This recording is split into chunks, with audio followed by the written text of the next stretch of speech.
To become champion in the PFL, you must master moment after moment. Center of the smart cage they go. 4 fights in 8 months, the toughest test in MMA.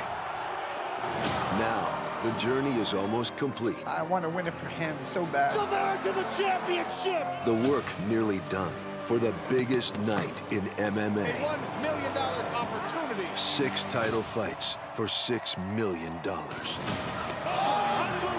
Wow. Way too bad. We've seen this event change lives. Larissa Pacheco, one of the biggest upsets in our sport. Again, 12 fighters are on the brink of history. After moments of precision, strength, creative genius, and unwavering fortitude, who will find that final flash of brilliance? The Canadian who learned from the best before carving his own name into the record books. Or the small-town kid from Utah, whose ferocity in the cage is only rivaled by his toughness out of it. The 6'8" Brazilian with uncommon power and agility. Or the combat sambo champ with clinical finishing talent. And that's just 2 of 6 world title fights on this massive night. Who will make this their moment with everything on the line? This is what they've worked for. This is what they've fought for. This is the 2023 PFL World Championship.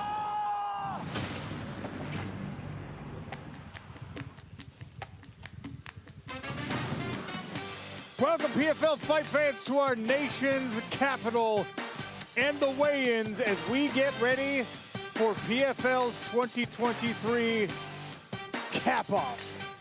It's the championships here in Washington, D.C.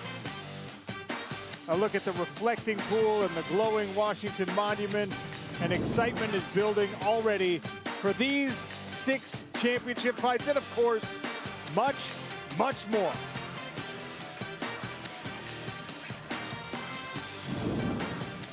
We call it the toughest test in mixed martial arts because it's exactly what it is.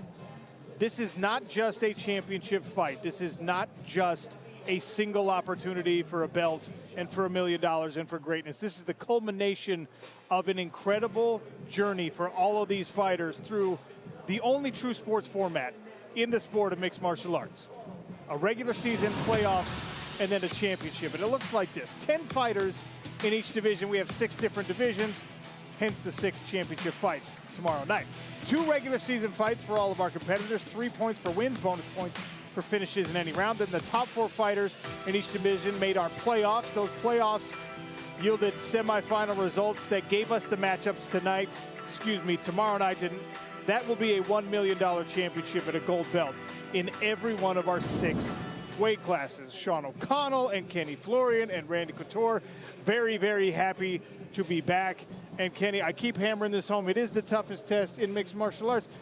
Put in perspective for the folks who might be new to the PFL, what it's really like to fight 4 times in 8 months. Yeah, that's just insane. But people forget, it's not only 4 fights, it's 4 training camps as well. And the training camps are oftentimes way more difficult than the fight itself. You have to manage so much as far as your training. You have to peak at the right time. You have 4 weight cuts.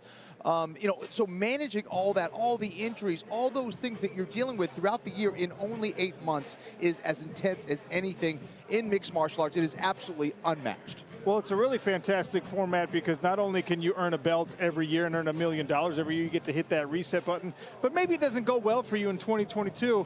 You come back in 2023 and you fight your way to a championship. It's the real athlete's journey. And we have seen that it's not just about raising that belt for the first time for one fight. It's about managing all those things, the pain, the blood, the sweat, and the tears through a whole season to get there. It's not just about one fight. It's about that season and doing it right.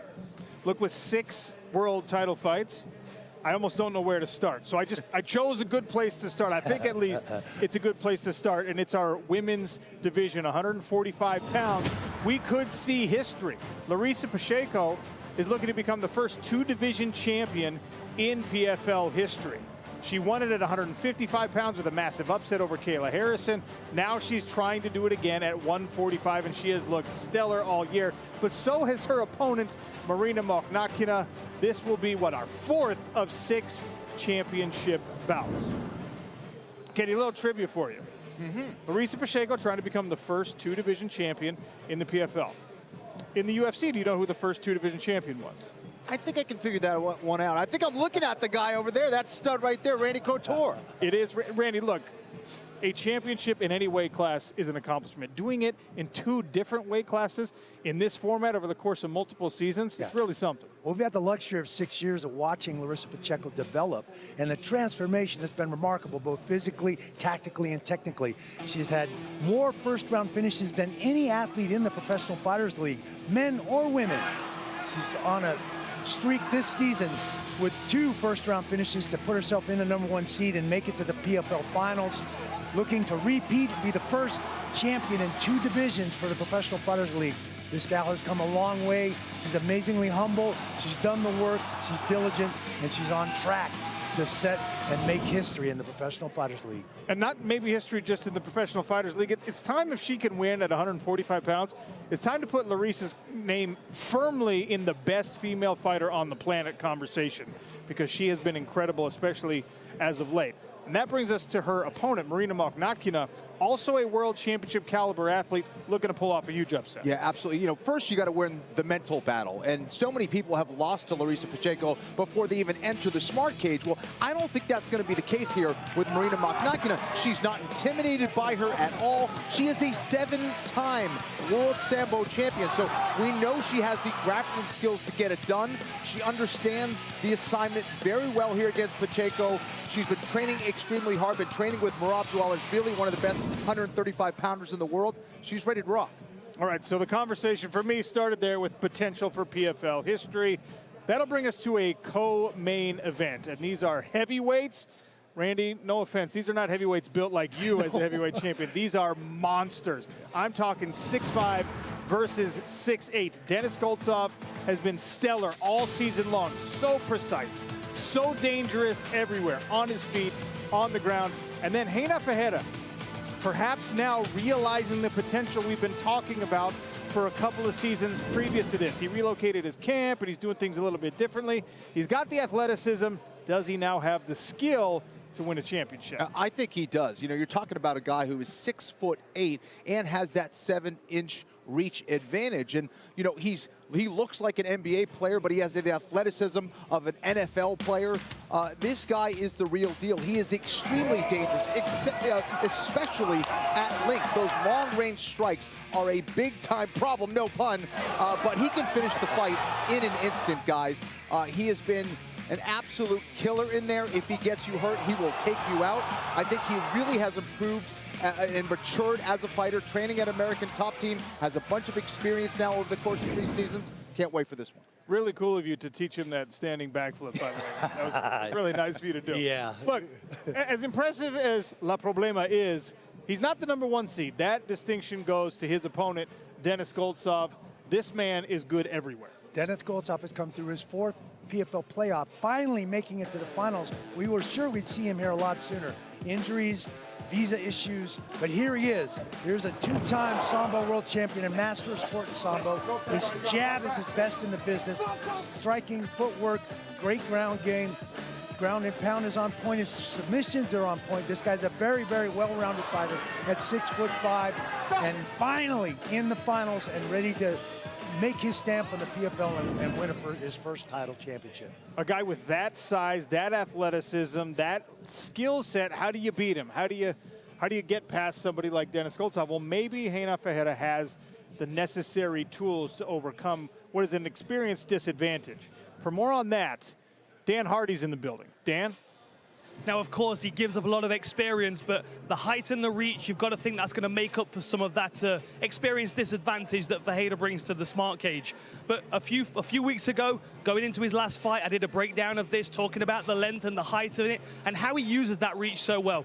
Nothing has changed. Everything is still the same, and most likely, it will be for the rest of his career. Take a look at this and see how I talk about the length and the reach of Reina Ferreira and how he's potentially going to use it in this fight. The height and reach of Renan Ferreira is one of the things that makes him so intimidating. But not all big guys can fight like big men. But look at this. Look at the placement of the back foot, right? He's right on that regular season bar. Now, you can see where his opponent's center line is. You can see how much distance there is, but look how much distance he covers with this kick. And even though the kick doesn't land as he throws it, he's penetrating the center line of his opponent. Now, you can see his opponent's been forced to move back. He feels safe, but look where his foot was. Look how much distance he's covered with that limb. Now, the center line of his opponent is exactly where that foot is. So he's covered the distance that he needed to land the shot. His opponent's moved away, though. So he's going to rechamber this foot. He's going to place it right where his opponent's center line was on the first kick. That back foot's going to skip forward to reset it, and then that front foot is going to fire a second time. And now Jones has got nowhere to go. He's got no space to move back into, so he level changes straight onto that kick. And the management of range we saw against Sheffield. Beautiful right hand there, but that's the shot that we need to pay attention to. The most important thing to notice is that Sheffield's firing back, but look how short the punch lands. There's 6 or 7 inches between him and his opponent, but when Ferreira throws, he connects beautifully on the chin of his opponent. He's able to hit his opponent and they can't touch him. Managing that range is very, very intelligent and very good to see a big man be able to do. And you've got to think that height and reach advantage is definitely going to play into this fight, especially given the fact that Goltsov may have the best jab in all of mixed martial arts. Can he use that jab against Renan Ferreira with that reach advantage? Back to you guys. It's the biggest title fight, like literally biggest title fight in PFL history. And it's the biggest fight of both of those men's careers. That promises to be a great co-main event. And that brings us to the main event, and one that we are all so much looking forward to. A lightweight world title fight between last year's champion, Olivier Aubin-Mercier, still undefeated inside the PFL Smart Cage, and Cassius Clay Collard, one of, no, the most exciting fighter on planet Earth. Every time he steps into the cage, it's an incredible back and forth battle. All right, last year's champion, Olivier Aubin-Mercier. He's where he's at for a reason. Always a thinking man's fighter. Tactical, technical, a physically imposing monster at 155 pounds. What's the key for him? Well, I think that's been further compounded by his ability to finish fights. Now, it all started last year when he won the belt at 155 pounds, and he continued with that trend, knocking people out, finishing them, whether it's on the ground or on the feet. This is a guy who knows how to hurt you and take you out of the fight. This was something we did not see last year, so I think it has to do with all the hard work he's been putting in his training, and also the fact that he is very confident now. He knows he can be a world champion, and he's bringing that confidence into the Smart Cage. More of a finisher now than he ever has been in his career. Olivier Aubin-Mercier looking comfortable on his feet. Comfortable enough to stand with Cassius Clay Collard? That's a really good question. Here's a guy that when everybody else was locked down in 2020 had 8 boxing matches and definitely disrupted boxing. He's got some of the best hands. I've seen him throw 193 punches in one of these mixed martial arts fights. This guy brings it, punches to the body, and he's changed camps now. He's moved to Utah. He's working with a more well-rounded camp, sharpening his wrestling tools. He's a complete, well-rounded mixed martial artist that loves to put on a show, come out there, let his hands go. He's had focus issues. This new camp has got him dialed in, and he's looking at his first championship coming up. That is a main event taking place tomorrow night at the Anthem in Washington, D.C. The culmination of an incredible night. 6 title fights on the card. Here's a look at the pay-per-view portion of the card. On ESPN Plus, pay-per-view, 8 p.m. Eastern. 5 title fights. One of those title fights is going to be on the undercard. And how about this? 2-time welterweight champion Ray Cooper III is back in a showcase affair. Kayla Harrison, 2-time women's lightweight champion, is a huge favorite over Aspen Ladd. She's back after a time away from the Smart Cage. Impuka Sanganai and Maga Millions, they're blue corner favorites. Larissa Pacheco is a prohibitive favorite over Marina Mokhnakina. Goltsov and OAM also big favorites. And gosh, guys, we're so spoiled because an incredible card, pay-per-view card, right? And some great fights leading into it, culminating a great season. We've also got PFL Europe a couple weeks from now, their championships. But big news coming, and it came this week. The PFL, Professional Fighters League, has bought Bellator. And that means in 2024, PFL is a global MMA powerhouse, gives you PFL champions versus Bellator champions. This is something, Kenny Florian, that we have been waiting for as mixed martial arts fans since the sport began. Give me the best from here and the best from there, and let's see whose best is really the best. That's right. I can see how excited you are. You're grinding your teeth. But, you know, listen, I think a lot of fans, they want to see the best fights possible. And the PFL has always been, you know, a fighter first and a fan first type of organization. So now bringing in all this world-class talent, we're taking it to the next level. And already some dream matchups that the fans are talking about, Randy. I mean, you've got crossover potential. The possibilities really are endless here. Absolutely. I mean, I guarantee you Chris Cyborg is going to be paying attention. Ryan Bader is going to be paying attention. Those are people that are going to plug right into this new format and this new system with the PFL and PFL versus Bellator champions. Well, you just mentioned that Chris Cyborg would probably be paying attention. She'll be paying attention because of a long-awaited, long-anticipated, much-talked-about potential matchup. But Kayla Harrison, she's on the card tomorrow night after a little bit of time away. For more on that, Brett Okamoto. Yeah, thank you, Sean. And of course, we've been talking about all of these championship finals matchups, and usually we would be talking about Kayla Harrison in that situation, right? A two-time lightweight champion in the PFL, a two-time Olympic gold medalist. All of the accolades speak for themselves. The work inside the Smart Cage has spoken for itself. You see her collecting one of her $2 million checks. Some great highlights, some great finishes, but what does everybody like to see out of a champion? How do they overcome adversity? And Kayla Harrison has faced adversity now. 1 year outside of the Smart Cage, she suffered her first loss to Larissa Pacheco last year in the finals. Sat out all of this year. I had said a million times, when we see Kayla Harrison back in the Smart Cage, I think she's going to be very angry. But Kayla, that's not the case. You're actually very, very happy this year. So how is it that you're coming off of a loss for the first time and all of this time off, and yet you're not angry? I thought we were going to see a very mad Kayla Harrison in the cage. Yeah, I think that was the first 6 months. Once we got past that, then I just sort of went into my zen. It is what it is. Life is good mode. Yeah. How are you different? How are you different as a person and as a competitor from the last time we saw you? I think that, you know, when I finally got still and got quiet, God gave me peace. And with that peace comes the best version of me. I'm even more dangerous. And I'm excited to show that tomorrow night. We are just moments away from you getting to square off against Aspen Ladd, who was not your original opponent, by the way. So you're going to get to see her now up close. How much are you just looking forward to that part of it? You know, that part where it's just like getting next to another woman saying, like, I'm going to meet you in the cage tomorrow. How excited are you? I'm excited to feel those feelings, those nerves, get them out of your system, look your opponent in the eye. There's nothing quite like that, where it's like, oh no, this is real, like it's happening. And it's been a year for me. So I used to, when I first started MMA, I'd be like, what do I do with my hands? Like, how do I do this? But now I'm just looking forward to staring right into her eyes. Yeah, and you always seem so very comfortable. You always also seem to have a plan. You know, you want to make a statement, and then you kind of set a bigger picture for us. What can we expect from you, not only in competition tomorrow, but also kind of what you're setting up for the next 24 months for you? Or 12 months, I'm sorry, 20 months. Well, who knows what the next 24 months, who knows what the next 24 hours will bring in MMA, you never know.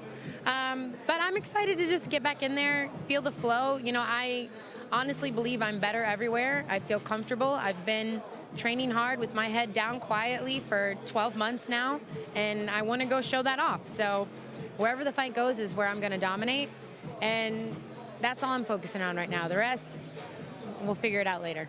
You're excited to get back in there. I'm very excited to watch it. Thank you for taking the time, and enjoy the face-off, and enjoy Thanksgiving as well. Guys, back to you. No, I do not. Thank you, Brett. Thank you, Kayla. It's almost cliche, Randy, when you come off a loss or a fighter comes off a loss. Oh, you know, I'm better now, changes have been made, and I'm at peace and whatever. We talked to Kayla. Kayla this is a different version of her. That's absolutely true. I think she's found spiritual peace, physical peace. Since the age of 10, she's been doing two-a-days, literally a long time. A lot of wear and tear on the body and psychologically, keeping up with that for years and years. So I think one way or the other, she really needed the time off. So an improved Kayla Harrison, by the way. Terrifying process. Scary. Terrifying. Only one loss on her pro record, 2 Olympic gold medals. I mean, this is one of the best female competitors in any sport on the planet. All right, I showed you our pay-per-view fight card. Now let's talk about what's leading into that. Bubba Jenkins, Chris Wade, that fight is off. Chris Wade was unable to make weight. Bubba Jenkins will serve as the emergency alternate for the featherweight title bout. If anything freakish should happen between our weigh-ins and when the fighters actually walk to the cage. You can see a catchweight showcase for Jesse Stern. He's the favorite. Kai Wu versus Phil Caracappa. Caracappa is the favorite here. Biagio Ali Walsh is back. We'll talk about him in just a second. And the first title bout of the night will take place on this portion of the card, a featherweight world championship. Biagio Ali Walsh, all right? Amateur, still in his career. He doesn't fight like an amateur, and you've witnessed his development firsthand. Absolutely. Trained at Extreme Couture. I get to see this kid on a regular basis. He's an amazing young man. Diligent, articulate. He carries that last name around with class and humility. Better than anyone I've ever seen. His hands are on point, as you would expect from an Ali, but make no mistake about it. This guy's a very, very well-rounded fighter. He's got a good wrestling pedigree, and obviously he's gonna get in your face. He's diligent, and you better be strapping him on tight because he's gonna bring it with everything he's got. He's a great kid. The grandson of Muhammad Ali, and like Randy said, he fights like that bloodline has really coursing through his veins. Let's talk about that free title bout, okay? Yeah. We saw a preview of this matchup earlier in the regular season. I don't think we had a full appreciation when these two squared off, Gabriel Braga, Jesus Pinedo, the first time. I don't think we knew how good both of them were. Yeah, I think that's accurate, and this is a real treat for the fans because this was one of the title fights that I was looking forward to most.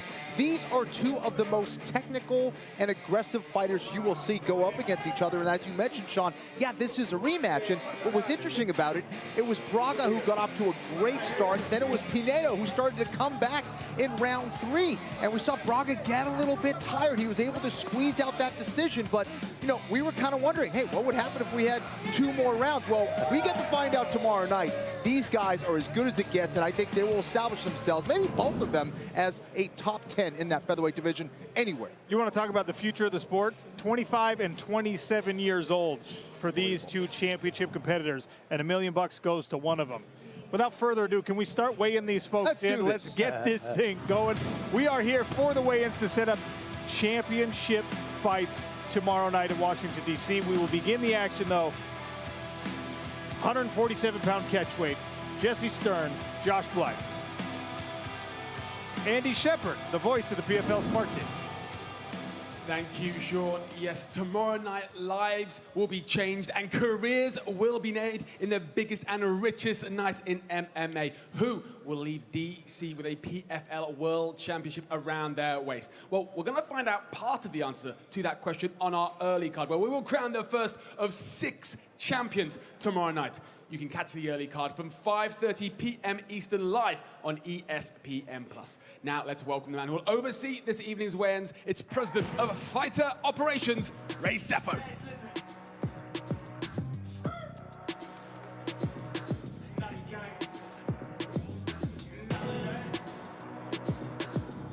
Introducing first, fighting out of the blue corner from Harlem, New York, Josh Blyden. And there's Josh Blyden fighting out of Harlem, New York. An excellent striker, very good record. You can see right there, 9-2. Also, very well rounded as well. 5 submissions. Also was able to medal at the IBJJF Jiu-Jitsu World Championships. And his opponent fighting out of the red corner from Baltimore, Maryland, Jesse Stern. Jesse Stern's at a 15-6 record. He's got 6 submissions and 8 decisions to his record. He's a striker. His nickname is Relentless. This kid is going to bring it. He wants to make a showing for the bosses and hopefully get into next year's season.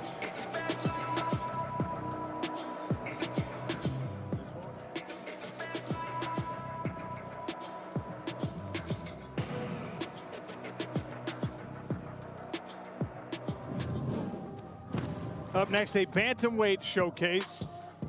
PFL debut for both of these fighters, Kai Wu and Phil Caracappa. First, fighting out of the blue corner from Freehold, New Jersey, Phil Caracappa.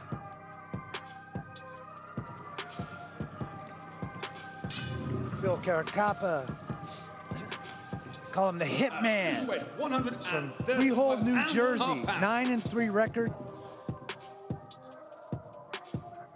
And his opponent fighting out of the red corner from Tracy, California, Kai Wu.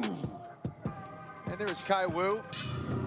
Kind of became a sensation training Mark Zuckerberg. Trains out of NorCal. Official weight, 135 Brother-in-law to Dave and 1/2 Camarillo, pounds. Brazilian Jiu-Jitsu legend.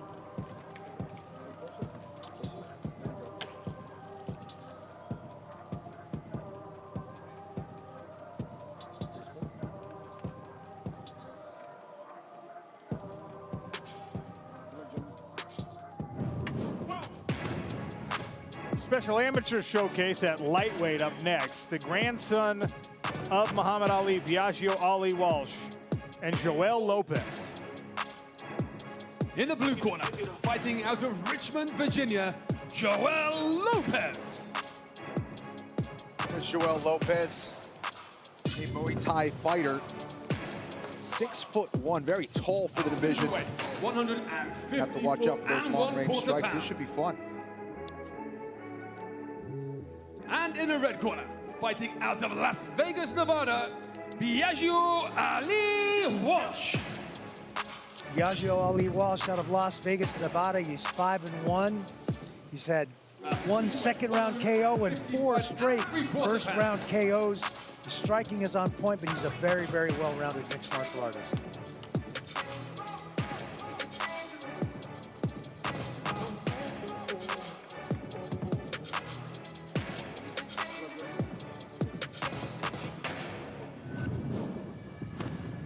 And that brings us to the first championship bout on the card. 5 5-minute rounds at 145 pounds between Gabriel Braga and Jesus Pinedo. First, fighting out of the blue corner from Lima, Peru, Jesus Pinedo. There's Jesus Pinedo, another guy very big for the division. Not an easy weight cut for him. High pressure fighter, likes to get in your face. Can finish you in a variety of ways. And in the red corner, fighting out of Rio de Janeiro, Brazil, Gabriel Braga. Gabriel Braga comes to us 12-0, undefeated in his professional mixed martial arts career from Rio de Janeiro. Official weight, With a split decision win over Chris 144.5 Wade pounds. and sent Marlon Moraes into retirement after his second regular season fight.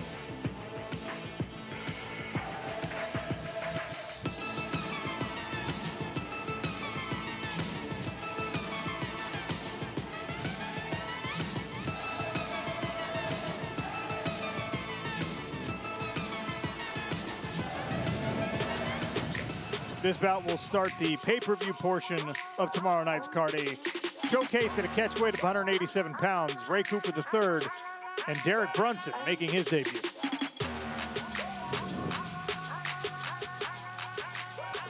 Yeah, as Sean mentioned, now we move on to the pay-per-view portion of our card where we have debuts, returns, and a further 5 PFL World Champions to be crowned. You can catch us live from 8 p.m. Eastern, live on ESPN Plus pay-per-view. But we start with a special showcase bout.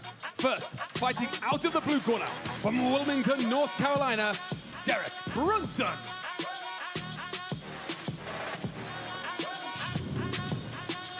There's Derek Brunson, coming out as Blonde Brunson, perhaps the most dangerous form. Comes from that wrestling background. Really excited with the new prospect being here in the PFL. Very dangerous guy as well. And in the red corner, fighting out of Pearl City, Hawaii, Ray Cooper III. I get excited every time we see Ray Cooper. He's a 3-time finalist, 2-time champ for the Professional Fighters League. He's got a great wrestling pedigree, uses that wrestling very, very effectively in his fighting style. But man, those hooks, you've got to watch out for those hooks.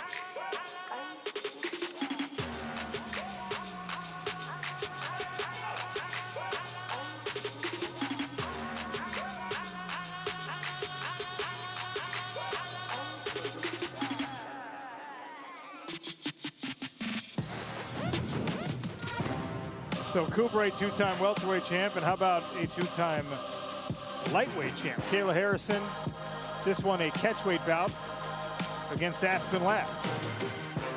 Fighting out of the blue corner from El Dorado Hills, California, Aspen Ladd. There's Aspen Ladd. Very well-rounded fighter. Very dangerous on the ground herself. Official weight, Be an interesting battle when 150 that pounds. inevitably does hit the ground against Kayla Harrison. And her opponent, fighting out of the red corner from Middletown, Ohio, Kayla Harrison. Kayla Harrison, 15-1, 6 knockouts, 6 submissions, two-time gold medalist in judo, the best judoka this country has ever produced, and a two-time world champion for the Professional Fighters League. Official weight, 150.5 pounds.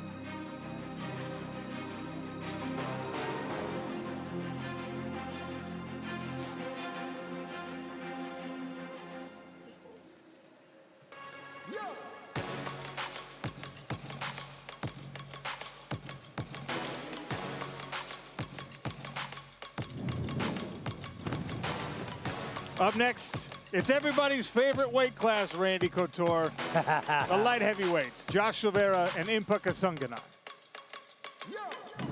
Introducing first, fighting out of the blue corner from Deerfield Beach, Florida, Impa Kasanganay. There is Impa Kasanganay. Might be a little bit smaller for the division, but he has proven that he has knockout power at 205 pounds, no question about it, even if you're much bigger than him. Martin Hamlin found out about that. This will be his 5th fight tomorrow night. Unbelievable.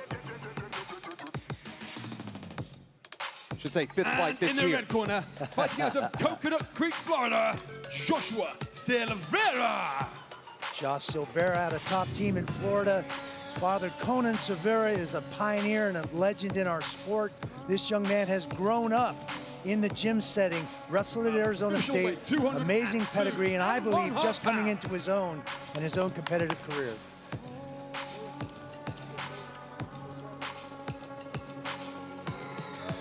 Randy, would you rank that mullet better than yours in college? Way better. Yeah, Yeah, way okay. better than There mine. you go.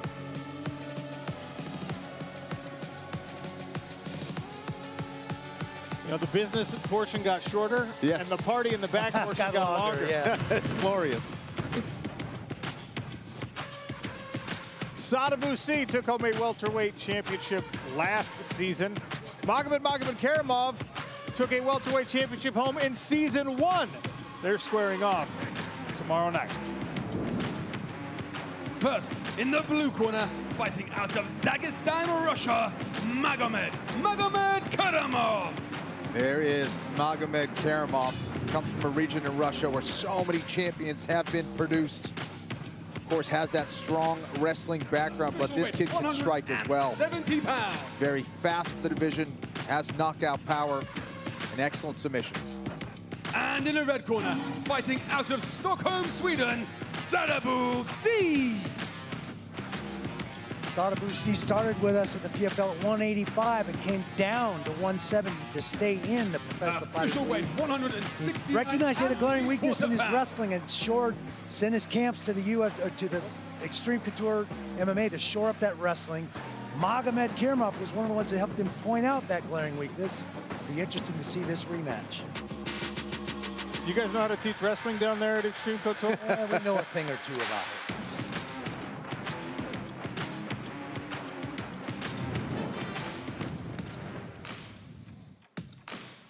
We told you about this fight before. Women's Featherweight World Championship between Larissa Pacheco and Marina Moknatkina. 5 5-minute rounds and the potential for PFL history to be made as Pacheco looks to become the first 2-division champion in this organization's history. First, fighting out of the blue corner from Miami, Florida, Marina Moknatkina. There is Marina Moknatkina. Couldn't find a whole lot of female sparring partners, but she did find one in Merab Dvalishvili, one of the best 135-pound male bantamweights in the world. She's been sparring with him a lot. And in the red corner, from Coming in Marituba, confident here. Brazil, Larissa Pacheco. Larissa Pacheco coming off the biggest fight of her career, defeating Kayla Harrison in last year's final. She's been on a tear with 3 first-round finishes to secure the #1 seed in this year's championship. 145 pounds. History in the making. Will she be the first 2 weight class champion in the PFL?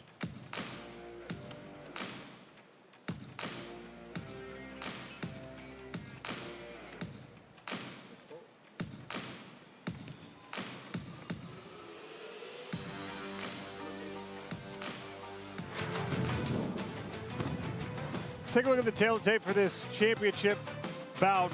Marina Mokhnakina, 35 years of age. Larissa Pacheco, still, despite all of her experience, only 29. Both of these women 5 feet 6 inches tall.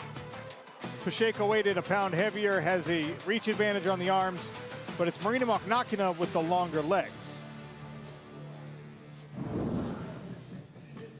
Larissa Pacheco has been on a tear, as Randy said. But Marina Mokhnakina, this is a woman who's gotten better and better every time we have seen her inside the PFL Smart Cage. And it's not just that Sambo background, her striking is formidable. Yeah, absolutely. She's going to need that striking to allow her to get to that clinch position where she's at her best, hitting those takedowns, getting people on the ground, attacking legs, attacking arms. She believes she can go out there and submit someone like Pacheco. Brett Okamoto has Marina Mokhnakina. Thank you very much, Sean. And Marina, I want you to just address this right off the bat, because at our fighter meeting earlier today, before you left the room, you said, I am capable of more than what some people are saying. Why did you feel the need to say that before you left the room? Сегодня ранее вас видел уже, и вы сказали, что люди, может быть, некоторые недооценивают вас, и вы намного более способны, чем некоторые ожидают. Почему вы посчитали нужным это сказать? Я чувствую так, и это действительно так, что я вышла в финал, это говорит о многом. Просто так и все это не дается. Проделана огромная работа. Я в отличной форме, чувствую себя отлично. И завтра я готова выложиться на все 100%. Well, for once, I feel it myself because I know how much hard work I put behind this. You know, it's been a long process, but also we are in finals. That means I did something great. You know, I've had a great camp. It's been a great year. I've been working hard, and I'm very excited to be here and looking forward. Yes, your performances all year have been outstanding. Looking forward very much to seeing you perform tomorrow night. Thank you very much. Guys, back to you. Thank you, Brent. Now let's talk about the other side of this and the woman who is chasing history in Larissa Pacheco. She could be the first 2-division champion. Randy, we already talked about, the first 2-division champion in UFC history. Any extra pressure, you think, on Larissa because she set this goal for herself? No, I don't think so. I think she's fairly relaxed. She realizes how much work and how diligent she's been to get herself here, to win championship last year, to do what she did this season at a different weight class. She seems very, very relaxed, very humble, and she knows exactly what she needs to do. I think something worth noting, the cut to 155 pounds was hard on Larissa Pacheco. So to go all the way to 145, she's had to make some serious changes, and she's done it very successfully. Larissa is with Dan Hardy. Thanks, guys. I'm with Larissa Pacheco. You're set to make history this week. If you win this fight, you'll be a 2-weight PFL champion. You'll be the first person in history. Was that always the plan? Dá para fazer história esse ano, né? Aqui amanhã, né? Sendo a primeira campeã da PFL de 2 divisões diferentes. Esse era o plano desde o início? Sempre foi o plano. Desde a primeira vez que eu botei o pé na PFL, eu sabia que eu seria campeã e que eu faria a história. E agora, tendo essa possibilidade, não tá nada fora do que eu não planejei. This has always been the plan. This is just part of the course. Ever since the first time I set foot in the PFL cage, I knew I'd be writing history out here. And you gave us a really accurate prediction before your last fight. You said under 90 seconds for a finish. Do you have a prediction for this fight? Deu uma boa previsão antes da última luta, 90 segundos, e matou a previsão. Qual a previsão para essa? Bom, a previsão para essa luta acho que é um grande combate. A Marina ela é diferente, né, da Olena. Eu já conheci um pouco do jogo da Olena. O jogo da Marina é um jogo que, na verdade, não é desconhecido para mim, né? Eu me preparei muito para um jogo parecido como esse. Então, eu sei que vai ser um grande combate. Mas eu tô colocando a luta para primeiro round, né? Afinal... I mean, yeah, I did have a pretty good prediction the last time. Marina's a formidable opponent. Her style, I prepared for someone like this time and time again. I've kind of have this style mapped out. I think it's going to be a great fight, a competitive fight, but if you want a prediction, it's going to be a first rounder. Another first round. Good luck. I'm very excited to see you perform again. Guys, back to you. By the way, she said under 90 seconds in that last bout. It took less than 20. So she hit the under, Randy, very aggressively. Here's a look at our co-main event. Denis Goltsov and Reina Ferreira. Introducing first, fighting out of the blue corner from Porangatu, Brazil, Reina Ferreira. There is the 6'8" Ferreira. Very quiet today at the fighter meeting, but very, very focused. Feels that all the years here in the PFL, change of camps, training an American top team, has him in the best shape, best form of his life. And in the red corner, from St. Petersburg, Russia, Denis Goltsov. Denis Goltsov, the two-time Sambo champ. I think he's finally happy to have this pressure off of him and be here in the final and competing for a championship. I think he, like everybody else, is expected to bend here a couple times in the PFL.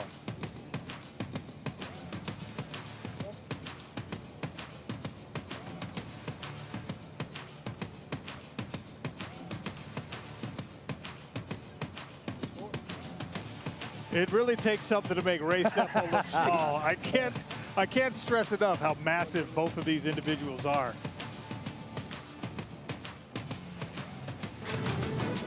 To further drive that point home, here's the tail of the tape. Denis Goltsov, 33 years of age. Reina Ferreira is 34. It's 6'5" versus 6'8". It's 245 versus 261. And even though there's only a 3-inch height disparity, look at the reach advantage for Reina Ferreira, especially on the arms. A full 7 inches there and 5 on the legs. All right, we say it all the time. The athletic potential of someone like Reina Ferreira, whatever sport he decided he wanted to play or participate in, he was going to reach the highest level. But what does it take to turn potential into a championship result? Well, you know, I think it's maturity and I think it's experience. And he's been gaining a lot of that, training over at American Top Team, being here in the PFL. He just seems way more comfortable. Now, he might be vulnerable against someone like Goltsov on the ground. So it's going to come down to his footwork and his ability to stop that takedown. We know how dangerous he is on the feet. He needs to utilize that, but he's got to keep Goltsov on the outside. Now, you look at, you talked about the journey, right? The culmination of the potentially, you know, somebody who had a huge debut in the PFL going against the guy he had idolized in Fabricio Verdum, if you remember that. And he's had some ups and downs. Learning through the multiple season process to get to this point, what kind of advantage comes from having even negative experiences? I think it took him a while to adjust to this season format and to kind of settle into that. Visa issues were an issue sometimes. I think there were things that are out of his control, and he stayed very, very composed, very humble, and believed in himself. And I think we're seeing him now, just everything came in alignment, and here he is. Had an amazing, that jab is as good as anybody's, that footwork, that Ezekiel choke. I mean, we've seen him do amazing things and expected to see him here a lot sooner than he has been, but he's here now, and I know he's ready to go. And now he's standing by with Dan Hardy. Thanks, guys. So Randy's just mentioned your jab. Many people consider you to have the best jab in all of mixed martial arts. But with someone so tall, with such a reach advantage, can you still use the jab as effectively? Мы все знаем, какой у тебя джаб очень сильный, но у него рост очень большой и рич. Как ты собираешься использовать это против него? Ну, работали с ребятами такого же роста, поэтому в целом готовы к этому. И понятно, что от него ждать. И, конечно, свои приемы к этому подготавливали. I know what to expect from him, and I had a lot of sparring partners of his height, like big guys. Obviously, we prepared. So we have a game plan for that. That's great. Thank you, guys. Back to you. I'm not sure I believe Denis Goltsov. I don't know if you could find that many 6'8" Where are these guys? That's what I want to know. That is a challenge. Do you have them at your gym? Anyway, Brett Okamoto's the one with Problema now. Yeah, thank you so much, Sean. And you know what? I'll go ahead and ask Heenan. Heenan, Denis just said that he was able to find a bunch of guys that look like you and spar like you, so he'll be ready for you on Friday evening. Do you think he was able to find guys that move and look like you? O Denis falou agora que encontrou bando de gente aí para fazer sparring que parece com você, mesma altura, enfim, envergadura, tudo mais. Você acha que é verdade? Com certeza, pode ter caras grandes aí, né? Que consiga imitar, mas não é a mesma coisa, não sou eu fazendo, então é totalmente diferente. Yeah, you might be able to find a guy that can, mimic a thing here or there, but it's not me. It's going to be totally different. Yeah, I would imagine that there's not too many Renin Ferreiras running around on the planet. And Sean, I think you would agree. Back to you. Randy's the one who was world champion at heavyweight, right? I want no part of any of that. Let's get to our main event. 5 5-minute rounds, potentially at 155 pounds, between last year's lightweight champ Olivier Aubin-Mercier and Clay Collard in the final for the first time. First, fighting out of the blue corner from Burley, Idaho, Clay Collard. There's a guy that took the boxing world by storm in 2020 when most people were locked down. He decided to foray into boxing. He's been boxing since he was 10 years old, but he's never been a professional boxer, and he won 8 professional boxing matches in 2020. Beat some big prospects in boxing. His body rips, his shot combinations, and this new team in Utah has him very, very focused. He looked the best we've ever seen him. And in the red corner, fighting out of Montreal, Quebec, Canada, Olivier Aubin-Mercier. Well, we heard Clay Collard at the fighter meeting reference the size of Olivier Aubin-Mercier many times. But, I mean, look at him. He looks absolutely massive, but he's much more than that. He's very skillful, very strategic, and now with that finishing ability, he's going to be tough to beat. But both these guys always bring the action. Such a great main event.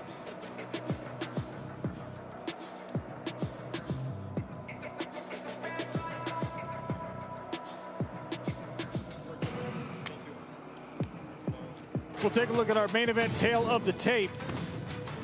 OAM, the Canadian gangster, 4 years older than Cassius Clay Collard, who's still just 30 despite all of his MMA experience and pro boxing experience now. Collard is 2 inches taller. Both men weighed in at the lightweight limit. The reach advantage on the arms belongs to Collard. The reach advantage on the leg very slightly in the favor of Olivier Aubin-Mercier. Randy, I probably get a little hyperbolic sometimes when I say someone is the most exciting or has the best jab or something like that. With Clay Collard, I am not exaggerating. This is the most exciting fighter in all of mixed martial arts. Regardless of opponent, he brings it every time. He takes the fight to his opponent.